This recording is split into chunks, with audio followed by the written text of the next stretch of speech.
वंदे मातरम साथियों। वंदे मातरम। आप सभी जो है वो टीवी तो देखते ही होंगे, थोड़ी बहुत ही आपको सोशल मीडिया से जानकारी तो मिल ही जाती होगी। सोनी भाई, जानकारी भी कैसी, भारत की यूरोपियन यूनियन के साथ ट्रेड डील होगी, ठीक है जी, और भारत के अमेरिका के साथ भी ट्रेड डील होगी। और पीछे आया था कि नरेंद्र मोदी जी कहते हैं कि हम अमेरिका के साथ डील नहीं करेंगे तो किसानों को दिक्कत है। अब उन्होंने डील करी, हमें नहीं पता उसमें क्या शामिल है क्या नहीं शामिल है। लेकिन अब जब आपस में समाज में बैठते हैं तो एक बहुत बड़ा वर्ग हमारे भाइयों को ये कहता है कि हम लोग जो वो तरक्की पे जा रहे हैं, हम लोग जो है वो क्या कहते हैं प्रोग्रेस कर रहे हैं, और भारत जो है वो एक पूरे विश्व का मित्र देश बन गया, जिससे हम हमारी तरफ सारे चारों तरफ से आंखें घुमा घुमा के देख रहे हैं कि ये भारत है, ये भारतीय है, ये इंडियन है। ऐसे हमें गर्व महसूस होता है। इस तरक्की को आप क्या नाम दोगे? भाई, तरक्की को मैं ये नाम दूंगा कि जो साथी वीडियो भी देख रहे हैं ना, और भी बहुत से साथी ऐसे हैं कि भारत को गरीब करने में इनकी पूरा योगदान है। गरीब करने में? भारत को गरीब करने में इनका पूरा योगदान है। अरे बार बार ये बात, अरे गरीब कैसे होएगा भाई? भाई मैं बताता हूँ ना, क्योंकि देख मैं समझता हूँ कि मैं किस तरीके से और किन शब्दों में आपको बताऊं, क्योंकि गुस्सा आता है भाई, फिर आप लोग देखते नहीं हो। जिन शब्दों में उन शब्दों में बताओ। मैं कह रहा हूँ कि हमारे देश अमीर हो रहा है, आप देखते नहीं हो आपके आसपास हो क्या रहा है, तो हमें दिखाओ। आप सुबह से लेके और शाम तक अपने लिए काम नहीं करते, आप कंपनियों के लिए काम करते हो, और वो कंपनियां विदेशों की हैं। एक ईस्ट इंडिया कंपनी भगाने के लिए 7,32,780 क्रांतिकारियों ने जान दे दी थी, और दी तो ज्यादा नहीं है, ये तो कॉपी पे लिख के मारा है उन्होंने, जो रिकॉर्ड है उन रिकॉर्ड है। और आप किस तरीके से भारत को गरीब कर रहे हो? आप मुझे ये बताओ, जो आपके पैरों में जूता है वो किस कंपनी का है? आपका जो बनियान है, आपका जो कच्छा है, आपका टी शर्ट है, आप बालों में लगाने वाला जो तेल है, आपके कंघे, नुखून पॉलिश, आपके कपड़े, शर्ट, आपकी खाने की चीजें, ये सब चीजें आप विदेशों से मंगवाते हो, तो वो पैसे भाई विदेशों में ही तो जाएंगे। तभी तो भूखमरी का शिकार हो रहा है देश।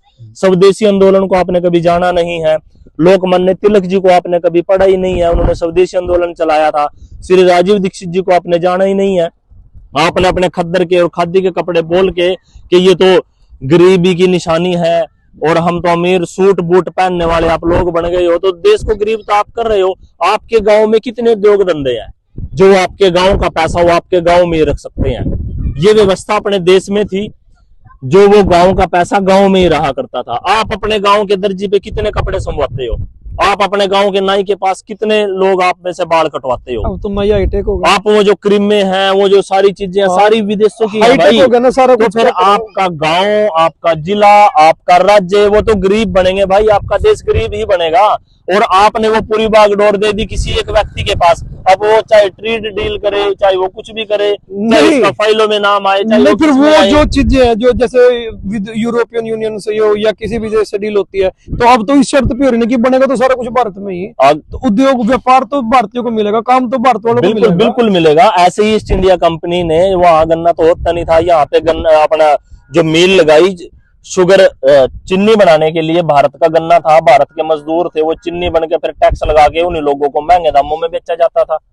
अभी भी तो ऐसे ही होएगा, अभी भी ऐसे ही होएगा भाई। मेरे देश में जो, मेरे गांव में जो चीज बनेगी और वो गांव के लोगों के काम आएगी, तो जरूरत तो उस चीज की है ना, तभी तो हम आर्थिक रूप से मजबूत हो सकते हैं। वो मेरे देश के युवाओं को किस तरह भाग रहा है? मेरे देश का युवा अपना काम नहीं करना चाहता, वो अपनी जेब नहीं भरना चाहता।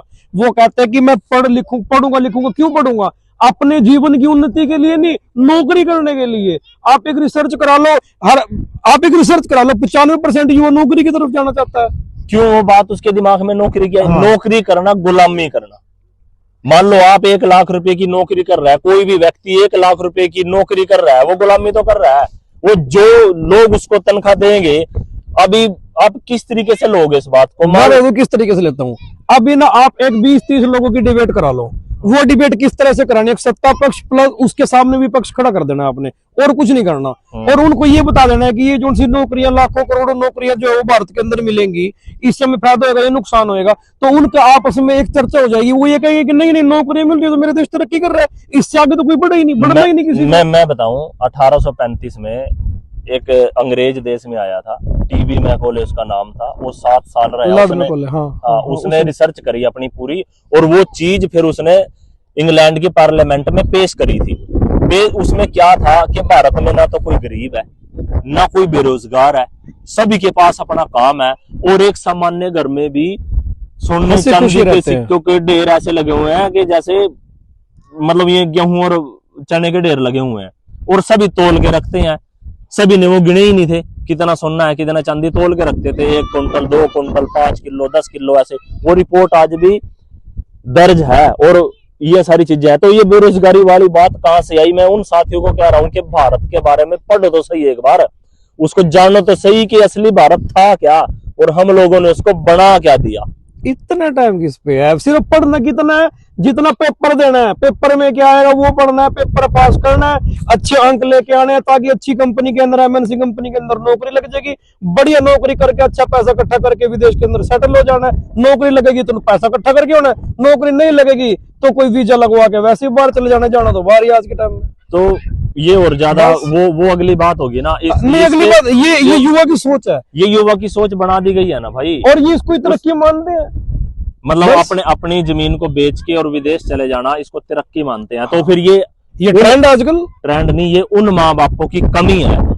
ये उन माँ बापों की कमी है जो इस चीज को मतलब वो उनको शिक्षा देने में, उनको संस्कार देने में भी जो है परिपक्व नहीं हो सके कि बच्चे जमीन बेच के और विदेश में जाना इसको ट्रेंड बना चुके हैं। तो ये उन माँ बापों को सोचना चाहिए कि अपने बच्चे को सिखाया क्या है।